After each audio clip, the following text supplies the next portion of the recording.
Hey there, my name's Joe Keyport, and you're listening to the Ear Coffee Podcast.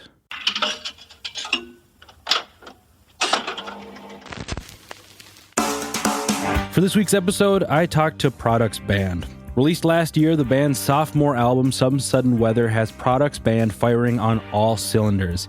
It's a raw and honest look inward for all four members trying to answer the question, what happens when you reach the limit and go beyond? We are big fans of Products Band here at Ear Coffee, and we hope you are too. It's Joe, Connor, Alex, and Jack, and they're right here on the Ear Coffee Podcast. How's it going? It's going great. How are you? Great. We're excited to have you on. It's my first interview of the new year, which I'm excited to have Products of all people to join us. Let's start off with just kind of introducing yourselves so we have some names to voices. Yeah, Sure. I'll start. I'm Connor. I play drums. I'm Alex. I play guitar and sing. I'm Joe. I play guitar and sing. I'm Jack, and I play bass. Awesome. So one of the first questions I like to ask every band in this interview, which is, what is your one sentence log line for Products when people go, oh, you're in a band, that's cool, what's your band? What's your one sentence kind of explainer to either move them along in the conversation, or what's that one line for y'all?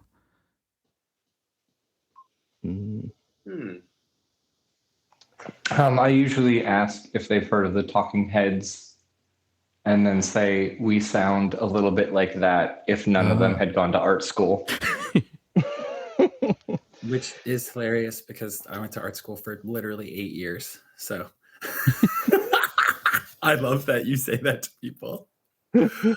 I think that's I always make that comparison too, except I don't know that we really sound like the Talking Heads, I usually use some combination of nervous, literary. I like to say the word skronk a lot, or I'll reference television, or I usually say if you're interested in late 1970s New York City, you will probably enjoy Products Band. And that's also the thing. We were formerly Products, now officially Products Band. Oh, interesting. That's the full ass name. It's true.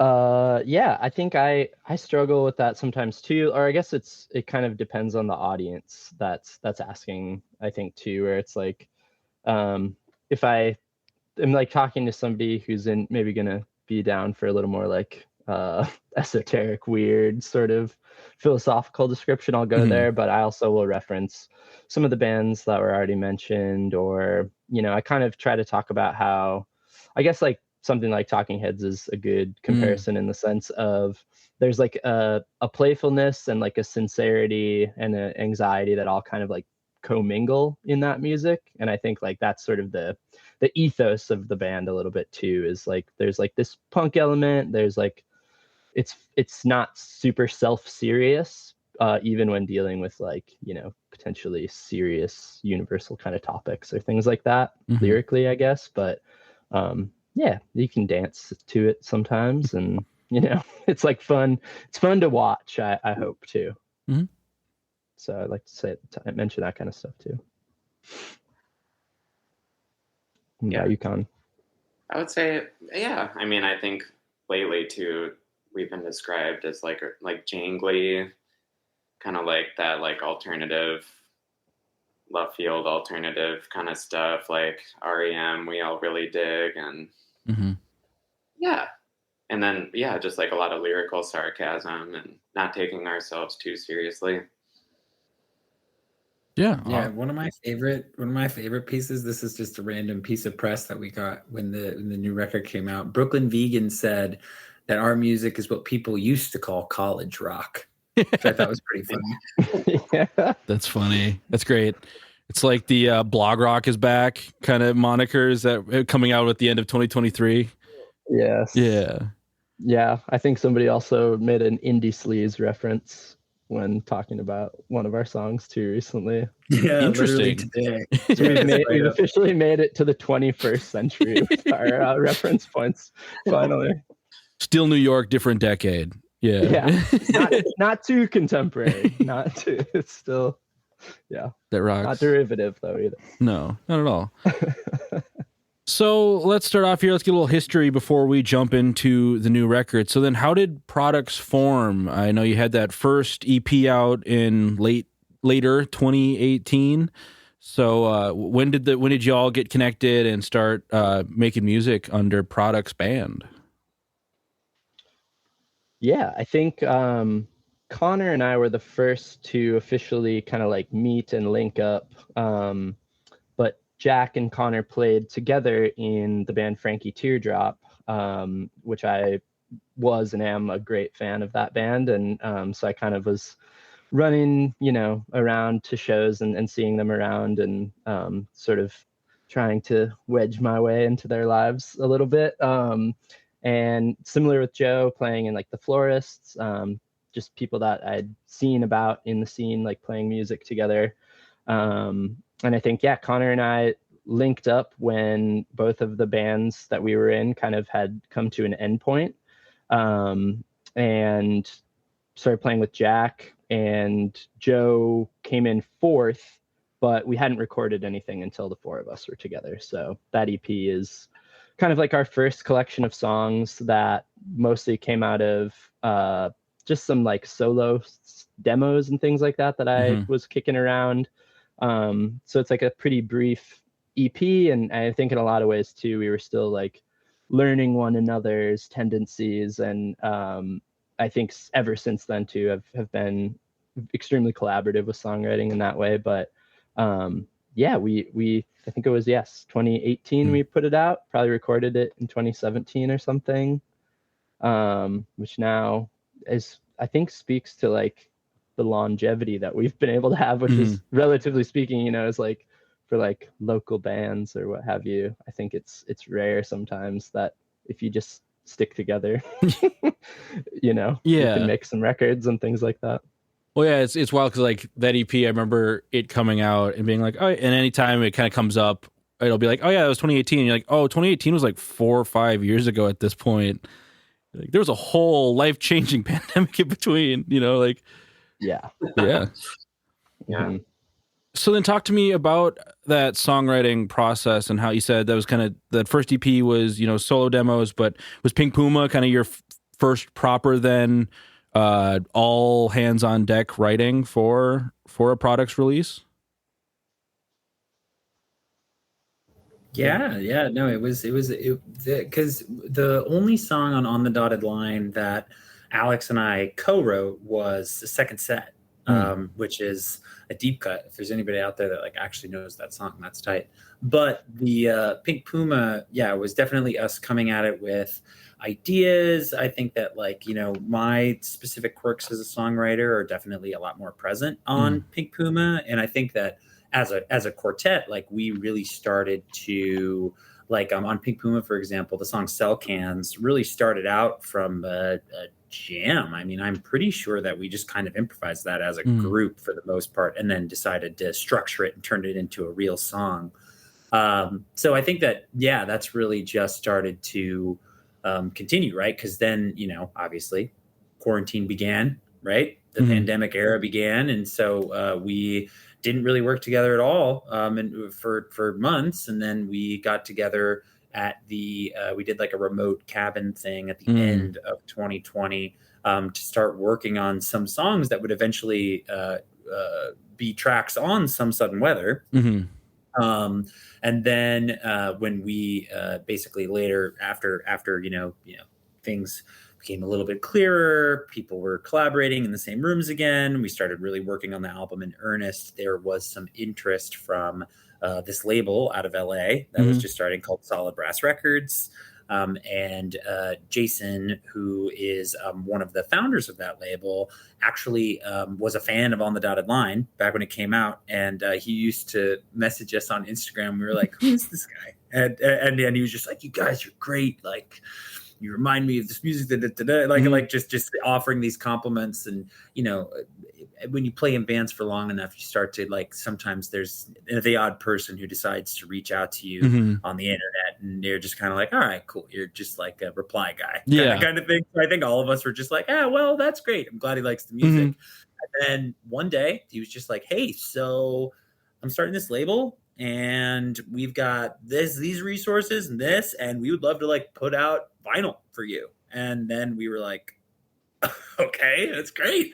And they offered us they've been really supportive and offered us a very fair deal to make it happen. I think especially in terms of like the sort of like agreements that more independent bands and friends of mine have received. So I think we just really jumped on the opportunity. And that was also when we decided to do the Shift 2 Products band, just because several of us had been calling our band that for a while as a joke. And then also I think we wanted to kind of make the playful, sort of speaking to the punk ethos, like spirit behind the name of like insinuating the sort of spirit of commerce that's at the center of all of rock and roll, and then really deciding to double down on that in a playful yet sincere expression of our, you know, maybe a critique of the economic model there. Yeah, I had just finished the Bomb the Music Industry documentary that the director just put on YouTube, and it was like bands are just fronts to sell T-shirts, or I can't remember whatever Jeff Rosenstock quote that is. Yes, 100%. Yeah. Yeah, no, that's one of my favorite. That's funny that he has a quote like that too, because Sautome from Deerhoof is quoted from saying, somebody asked her, she's like, Deerhoof? I'm gonna also misquote her, but she's like, Deerhoof, like they were not a band, this is a T-shirt factory. And then I know he also has that. Doesn't Jeff Rosenstock have a lyric about like, yeah, I'm telling you about Rosenstock through this Shure microphone, microphone out of the JBL speakers, you know? Yeah. So then we're here to chat about your newest record, which is called Some Sudden Weather. How does it feel to have it out? It's been out for now a few months now. Put it out at the end of, I believe, October. Yeah.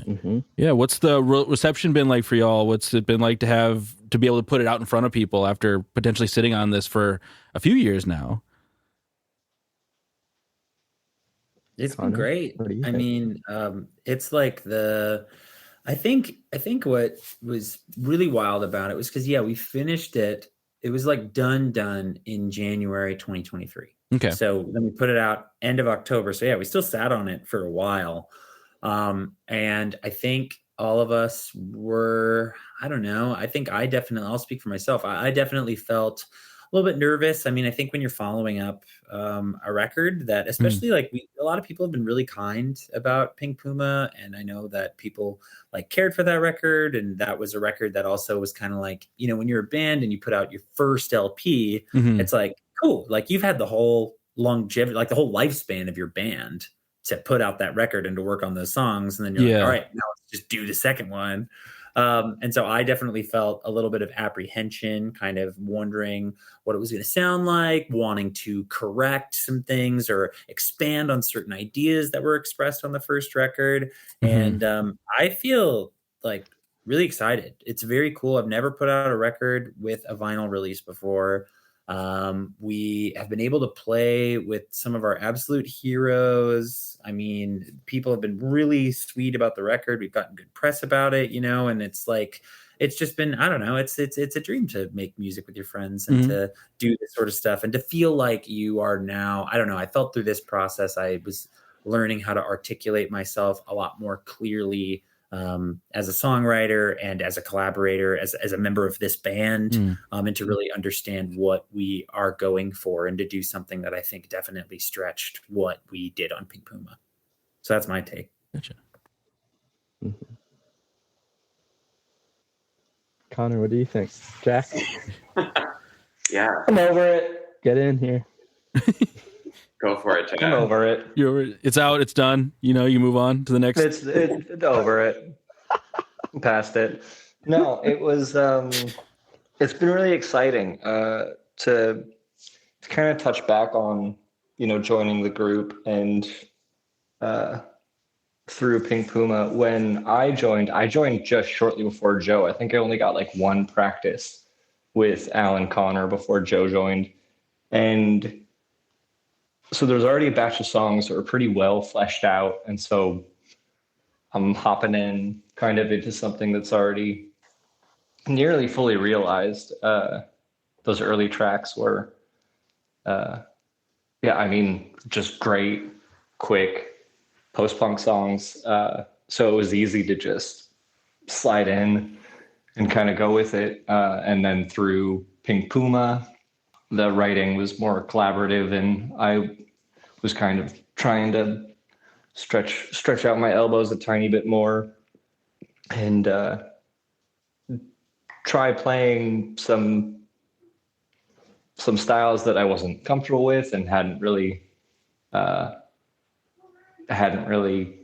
experienced much before. I used to really struggle with Joe's writing style, because all the bands I had been in before had been really pretty straightforward in whatever genre it was, whether it was post-punk or garage rock. I had never been challenged in a way, because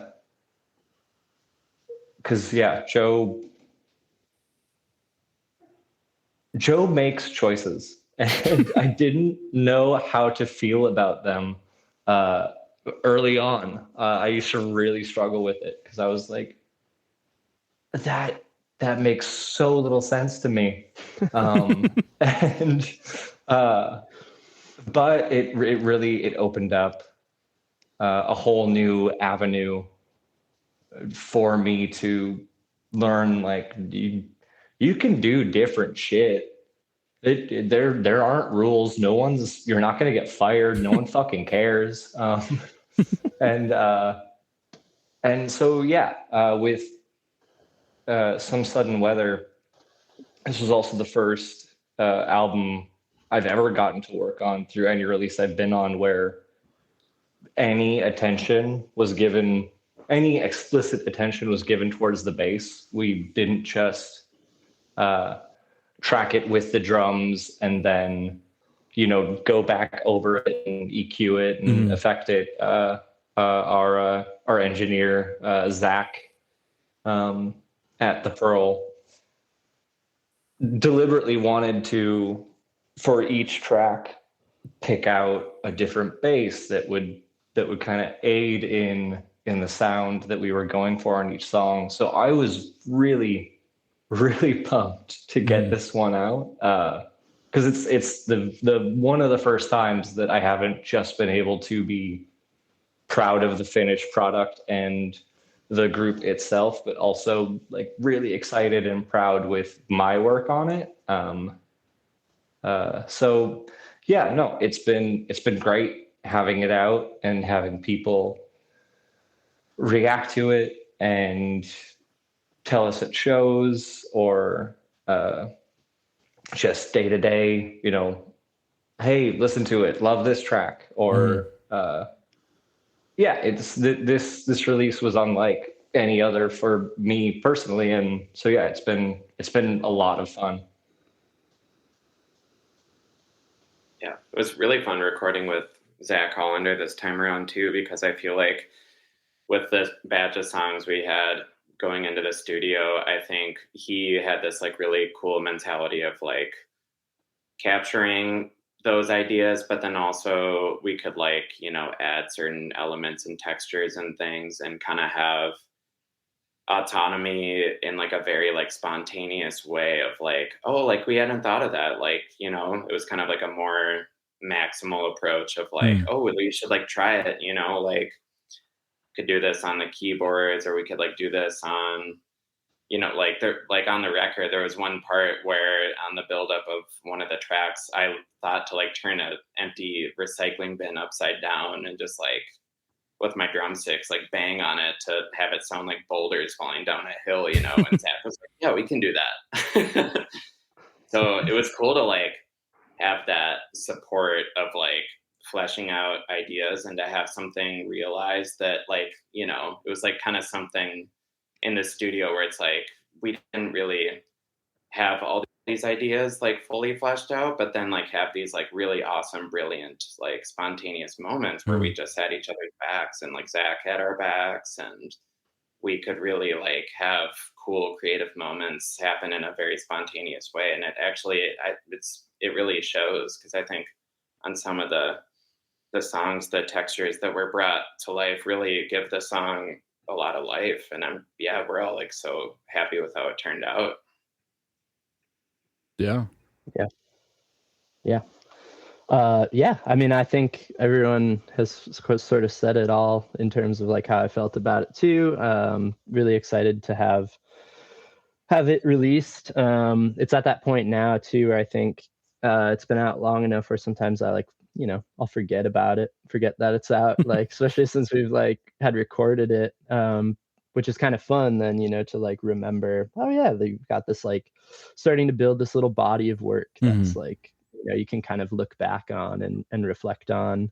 But I think one of the awesome things about our group too is like we're definitely interested in like forward momentum. And I think this was the first time we've experienced a more sort of like traditional album rollout cycle kind of timeline as well too, which was interesting.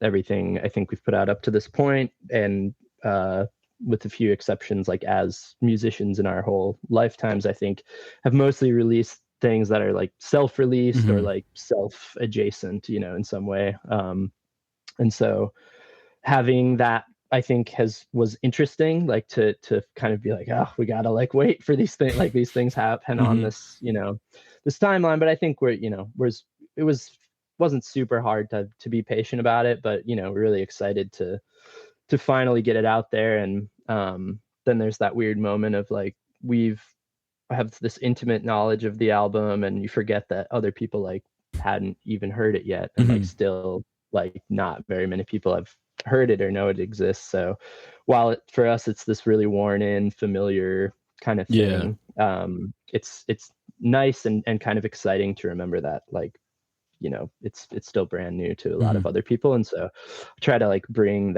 hold that energy and like bring that to conversations about it, or things like that too, not in like a necessarily a purely promotional sense, but just to, I think, also just appreciate it for a bit longer instead of just kind of only looking ahead. But yeah, it feels great. It's cool. Like I got to design the record sleeve too, so it's extremely awesome to have a physical vinyl record. And I've always wanted to do that, but wasn't thinking I maybe ever would get to for my own music. And so that's been really gratifying to hear your feedback about that as well. And yeah, it's great. It's really fun to have it out and get to now like play shows and just play mostly all of our songs are like from the new record that we perform live. And so that's always really fun too, to like bring that and be like, oh, when is that one coming out? And it's like, it's out. It's already out. It's been out for a while now. Yeah, for the low price of $25 for a vinyl record, you too can hear this music. Like, it's right. Yeah. Well, cool. So I know this got mentioned a few minutes ago, but I wanted to talk about kind of writing of this record. Joe mentioned that y'all had kind of the first writing sessions were in a cabin in the Northwoods of Minnesota. Talk to me kind of what was going on as you were getting together to put this record together, because you're following up your debut record. Everything, like Joe said, the band had been working on was for that. So now you're on LP2 and you want to be bigger, you want to be better, and you want to bring some new tunes to the masses. So what were you putting into this record as you started writing it? Yeah, I think I can start. Like, I think there was a real intention and like concerted effort to really kind of like expand the collaborative nature of the songwriting. So like we had some of that on Pink Puma. We definitely like expanded it a great deal from the EP. So I think if we didn't like say it explicitly, I think the idea was like, okay, the leap from the EP to Pink Puma, let's like make another one of those leaps on this next record. Like sonically, in terms of like the quality of the recording, the intention and like thoughtfulness we put into our parts. And I think for me personally too, I had this idea where, to try and I don't think we have a ton of like ego in our band either, but like to really just try to, when I'm thinking about my part, to just try to like serve the song basically was what I wanted to do, like on all the songs with like my instrument or my contributions, like my ideas that I would add, or give each other space to like try stuff out, you know, and like have that feel like there's like a psychological safety to like just try something that feels like uncomfortable, kind of like Jack's talking about. And I think we all like bought into that pretty, you know, much simultaneously. And I think all had that same idea, again, even if we didn't like expressly say it. And I think that did come out. So it was fun to like, some of the songs then we ended up writing for like much longer than we ever had before too, for various reasons. And so some of the songs like really evolved like kind of radically from the time we started writing it until it was recorded. And then some of them too, like just minor tweaks, kind of like came out the oven fully formed, you know. So yeah, it was like fun to just see like, oh, what will this song do? And then it's like, oh, that one's done already, and this one needs a lot more work. So but that keeps it fresh, like that makes it fun to like, we have creative challenges, and then also some of it comes easily too. What's a good example of a song that really changed over the course of working on it, that started different and you through the process became radically different? And maybe that's different for everybody. I would say the first one that comes to my mind is Proverbial Con. That was the first song that Canary Dream was, but Canary Dream and Proverbial Con were the first, those songs we were working on in 2020. And Proverbial Con, when we first, because I like, we tracked it, we brought a bunch of microphones up to that cabin, and Proverbial Con and Canary Dream are the only two. Those are the only two things. Those are the two remainders. They actually made it onto the record. Everything else we have not returned to. I think there is a version of The Matter too. Oh, right. That's right. Because I had and that song changed a lot as well. Just because I had taken those and I went home and like mixed them. Just because we had brought up some microphones and mixed them. So we even had like mixes of those songs in 2020.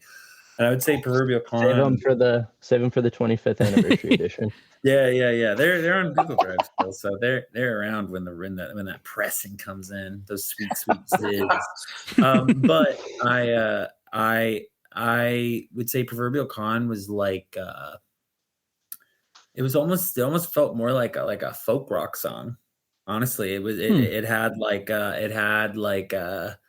a wild, like it had like, I mean, there are pretty harmonies in it, but they were laid on even thicker, and it was all kind of dreamy, and like you could have played it with like, you know, in like a deranged world. It almost could have been like I don't know, like indie rock meets Fleet Foxes kind of vibe. Whereas now I think that it's kind of like I don't know, it felt like we went sort of like a deranged thumping kind of quasi Velvet Underground, but with like David Berman-esque kind of lyrics for the chorus, you know, like that, that kind of thing. And it got a lot more rocky and raucous, a lot noisier, a little bit more like sinister and post-punk. I would say is like how I read that song now, and that came from just jamming it. I think it just came from, I don't even remember how it happened, but there was one rehearsal where we were just like, what if we kind of like, you know, stomped around a little bit, kind of made this a little bit more of a rock song. And I'm really pleased with the outcome there. And then, kind of to thinking more about the writing too. It's like that's one perspective, but then Lab Rack, that song, we literally wrote it in the studio. Okay. It just came out, and it's super funny because people have responded to that song. That's been like the song that like maybe the most people have like pointed out to me, being like, man, I really like that song. And it just goes to show that it's just like, like what Alex was saying. It was just like, sometimes you just cook the tune and you're like, hey, great, it's done. Put it out, send it. And then people are like, yeah, it's my favorite song. I'm like, great, that's a song that we spent the least time on.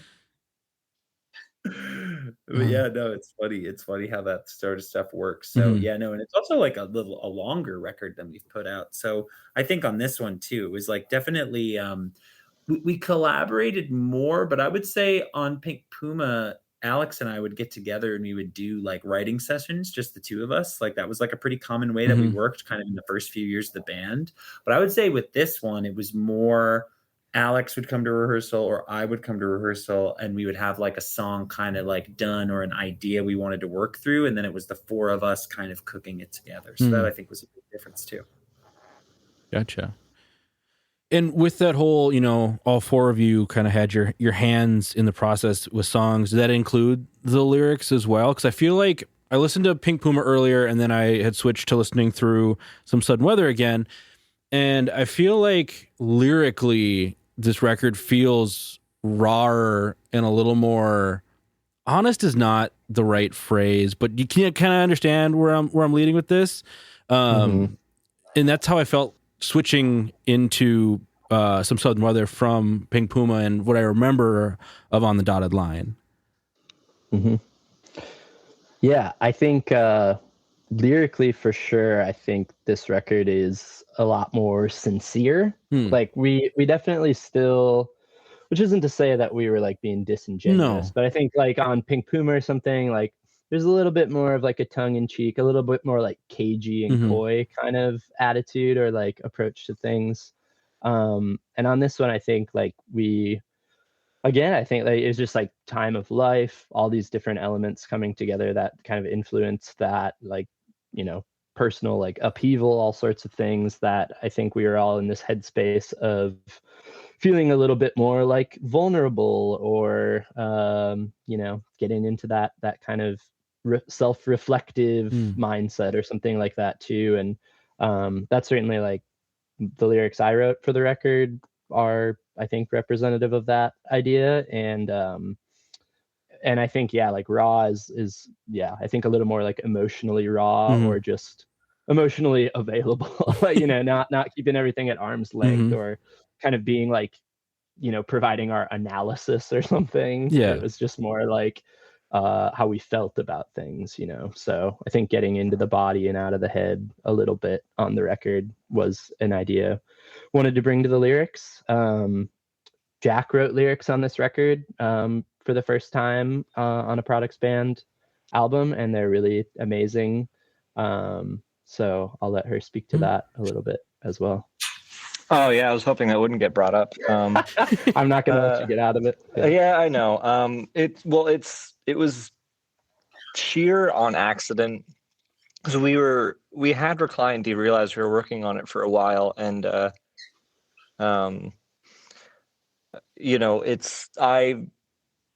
I just write the bass and kind of help with arrangement, but like coming up with a vocal melody was difficult, and I took a recording home one night and tried to work on something, and then at the next practice presented it to Joe and Al and said, you know, why don't you try something like this, and just kind of, you know, gave my pitch for the song, and then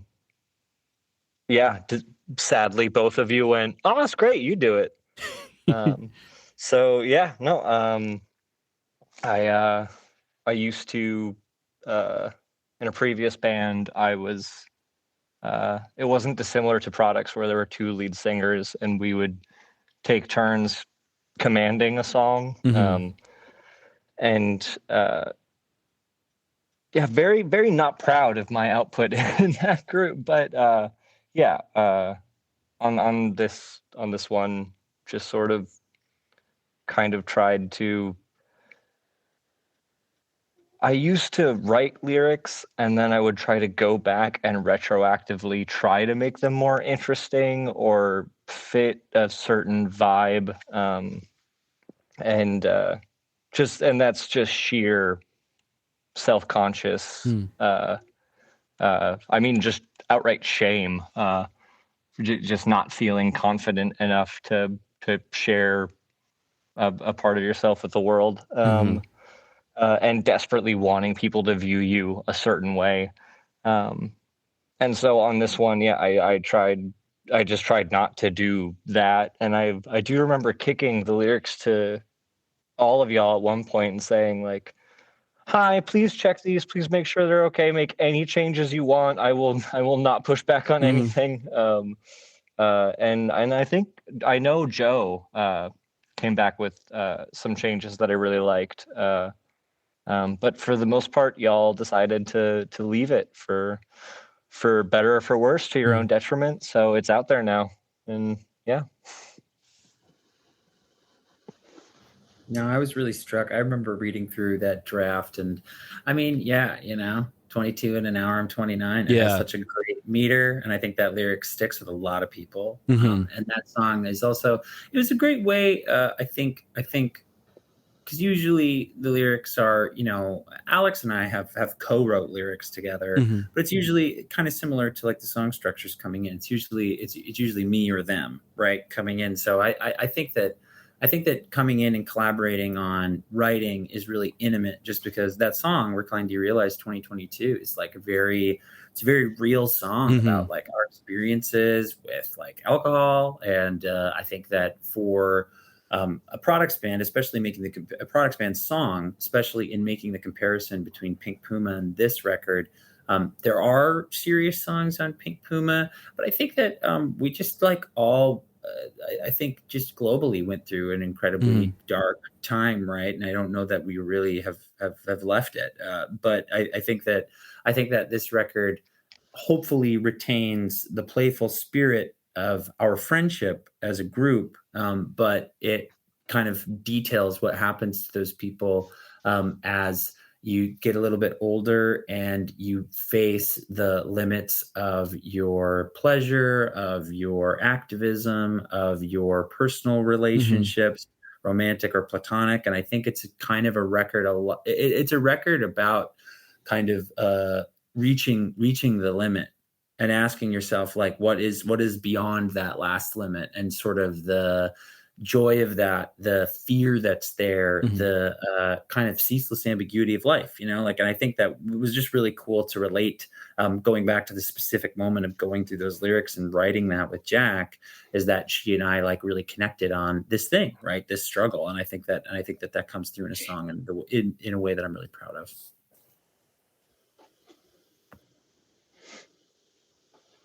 Totally. And sorry, I was writing a question I didn't want to forget when I asked my follow-up, but I feel like Recline, Do You Realize 2022 is a very important shift for Some Sudden Weather.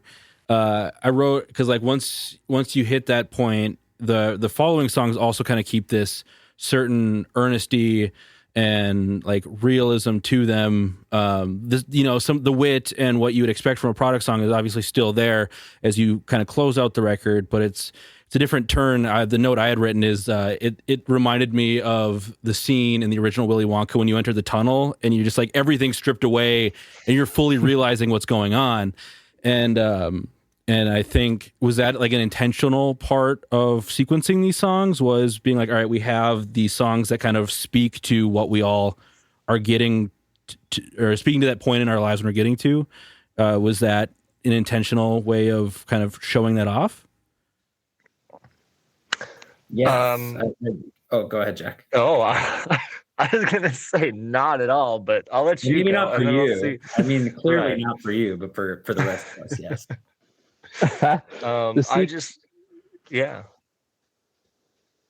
Sorry. I remember we went in to record everything, and we didn't really have any sequencing done, and so we were getting mixes back and trying to decide on how we felt the album should go. So we each came up with our own track listing, and then compared them at a meeting. And I know I have those written down somewhere. I don't know where they are. There were some that like definitely lined up, but I know, and I think primarily on my end, there were things that just did not, were not even close. I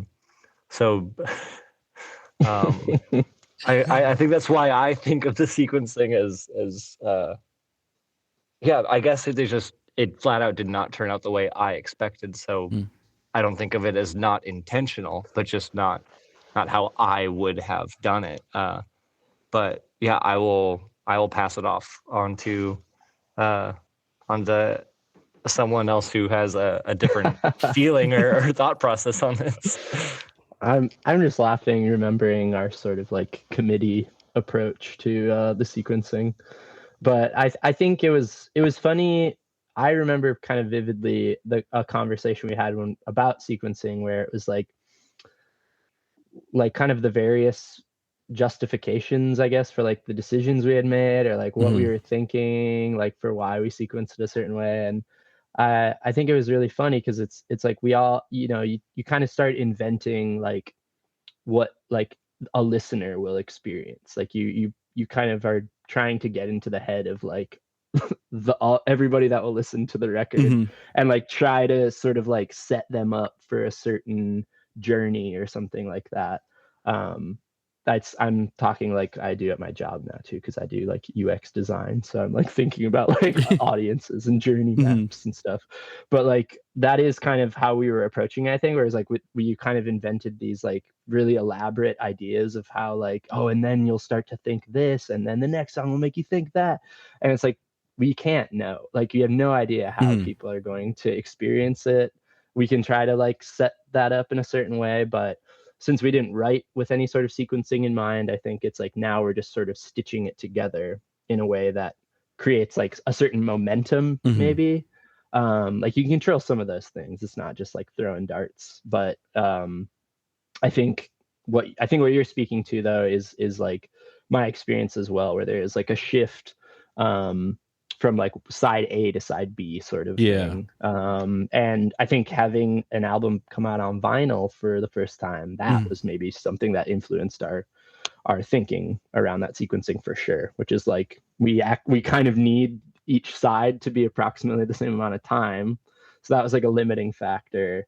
And then we also wanted to think like, oh, what would be cool transitions from one song to the next? And so I think, yeah, like Recline Derealized 2022 has that sort of end that snaps right into the next song, and that was like a intentional thing for sure.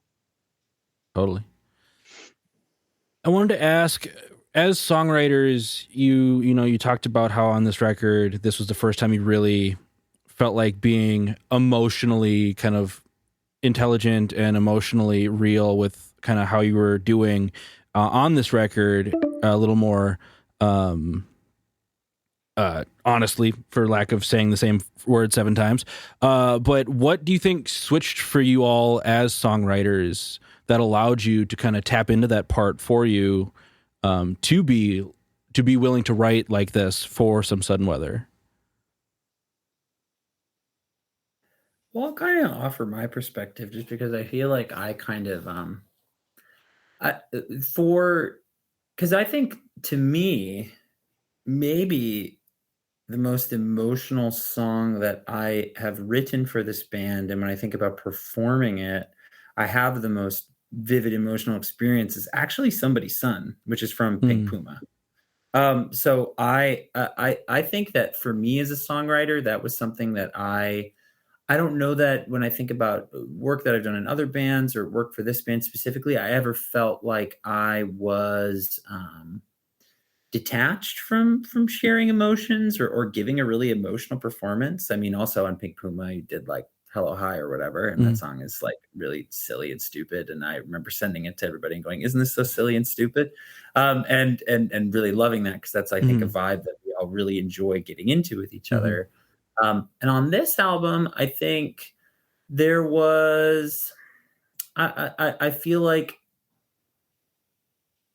I was interested more so in challenging myself to express ideas that I felt maybe I hadn't expressed before in this group, or that I felt were the trace of them was present on previous efforts, but we didn't really like, maybe I had a different take on it now or something like that. Like I think specifically of a song like Dead But Not Like Me, where I really felt like, yeah, you've got a song like Ink that's on Pink Puma that is pretty explicitly political and is kind of about the alienated world that we all live in the United States, political subjects. And I think in this record, I was able to add, instead of making, a kind of straightforward punk song that's like, I mean, politics is a pretty well-worn theme for this genre, right?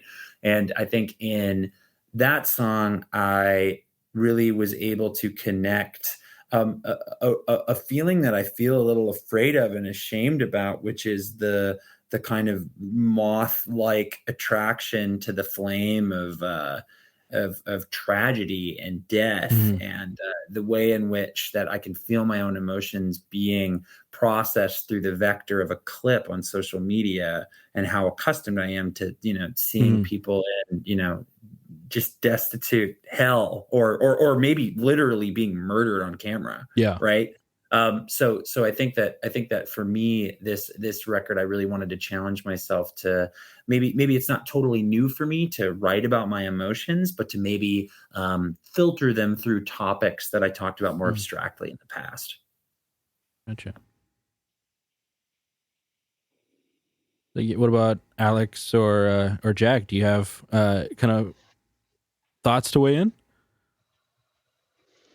Yeah, I think I relate to a lot of what Joe was saying there as well. I think it's more so just being willing to communicate the emotions in a way that's maybe a little bit more clearly digestible to like a broader swath of people. I think a lot of my writing, like lyrically in the past, was as much about like words sounding good next to each other as it was about trying to communicate an idea. It was more to kind of just spark some sort of curiosity or something like that in equal part with being emotionally resonant. And I think I've always felt a little like suspicious of music that was, I felt to be like just really plain spoken, like emotional, like sort of like slice of life kind of writing, or things like that, things that were like extremely specifically referential to like a thing that happened to them or something like that. And I still kind of leave some of those, like, or listen to some things like that and kind of feel like, this is like I'm reading somebody's diary, and that's great, but I don't really feel, it feels like so personal to the artist that I'm kind of, I have trouble connecting with it. So I think that's sort of just allowing myself to, I guess, like make my experience be something worth sharing, like my experience, and not just like conceptually or like, in that way. So I think just being a little more direct and engaging with some of those things that make me afraid or nervous to think about, to feel, or to share, I think, and face some of that and use like writing as a way to exercise some of that and practice saying it out loud. Totally.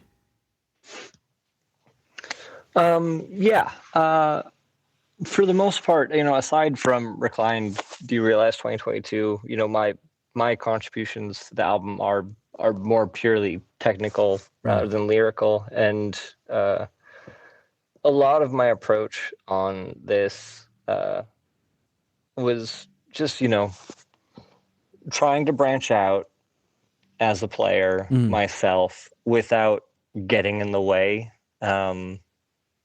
Trying to make something that's interesting to listen to, that is not muddying up the greater narrative of any track. I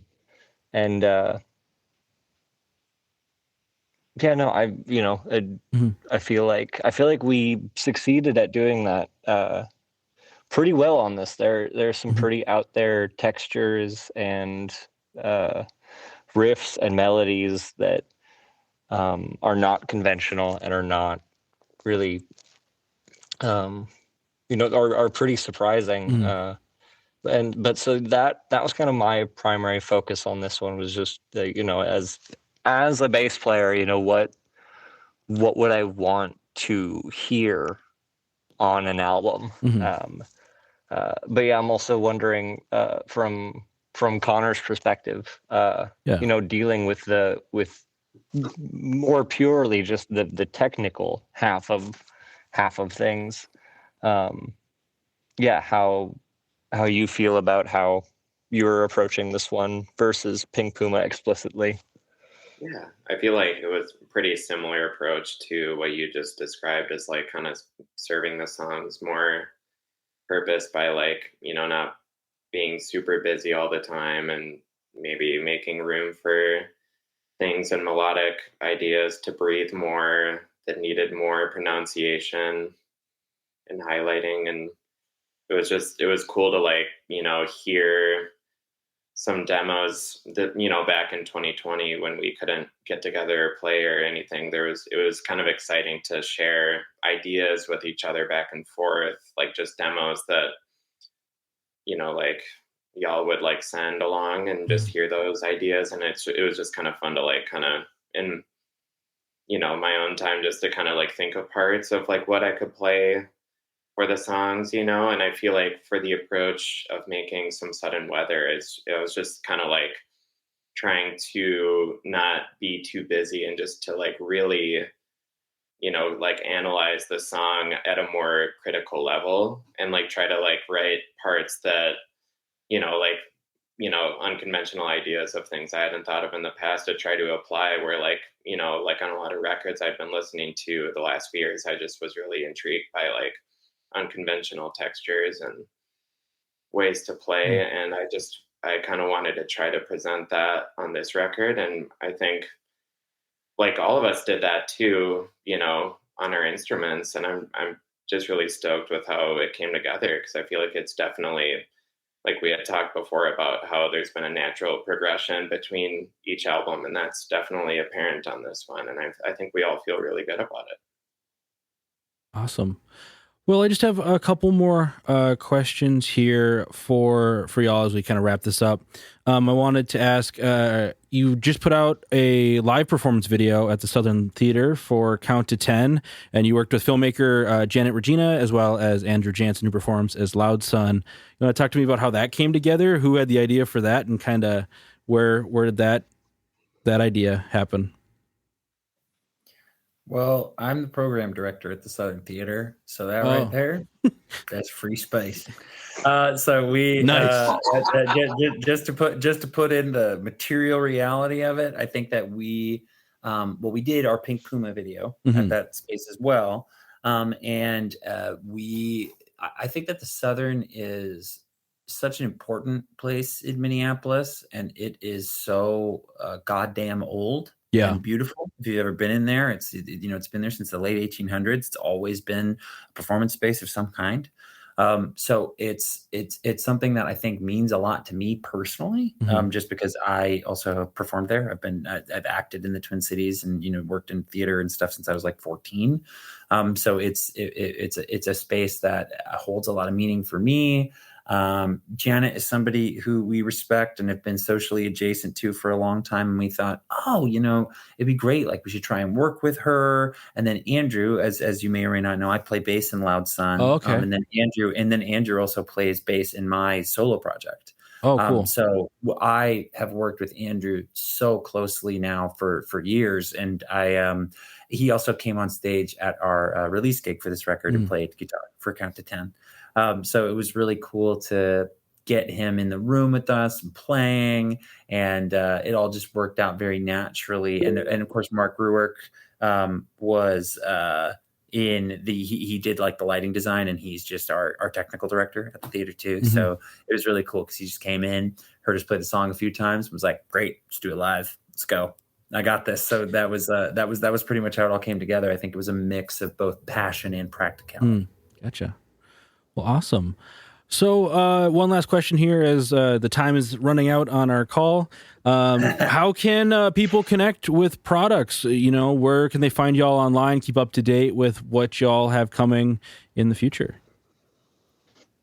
products.band on the internet. Yes. Instagram, that we're pretty active on there. Mhm. We've got a TikTok rolling as well. It's all on All Products Band is what we're under. Bandcamp, as long as Bandcamp is still a thing. Got our music on there. Mhm. Streaming services as well. Yeah. Well, I appreciate you all taking some time to chat with me. Joe, Alex, Jack, and Connor, thank you so much for chatting. Congrats on the new record. It's fantastic. I hope to talk to you all soon. Cool. Thank you so much. Thank you. Joe. You have been listening to the Ear Coffee Podcast. If you like what you heard, please rate, review, and share so we can stand out against the sea of other music podcasts. You can find information from this podcast and other important links in the show notes of this episode. If you would like to support us, please consider subscribing on Patreon for early access to episodes, live sessions, and other bonus content. You can also subscribe to our Substack for a regular newsletter with reviews, ramblings, and other written content. Thank you for listening, and we'll see you next time.